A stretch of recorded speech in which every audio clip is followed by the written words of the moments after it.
ลี่ยนใจแฟนไกลแสนไกลอายยังส่งใจไปหาสม่ำเสมอจดหมายส่งเข้าฝากมาทุกสัปดาห์ยังโทรศัพท์ถึงกันบอกเคยจะคิดว่าน้องใจง่ายอย่างนี้ห่างกัน2 ปีคนดีก็เปลี่ยนแต่พันหลอกให้ลงคอยใจลอยมาด่วนลืมกันเงินนั้นสำคัญทำให้ห่างเฮานั้นสลายจดหมายฉบับสุดท้ายส่งมา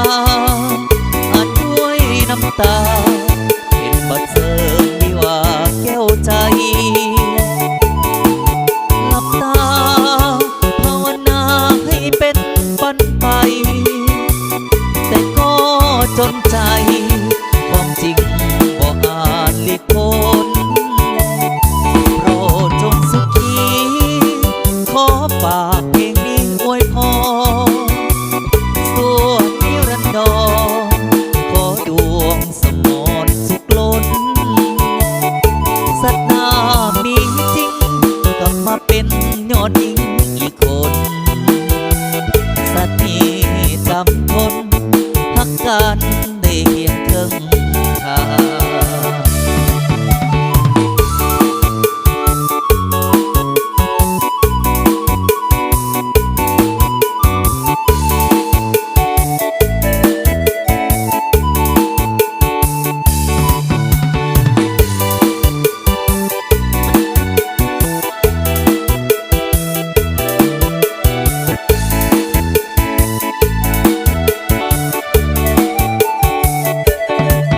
จดหมา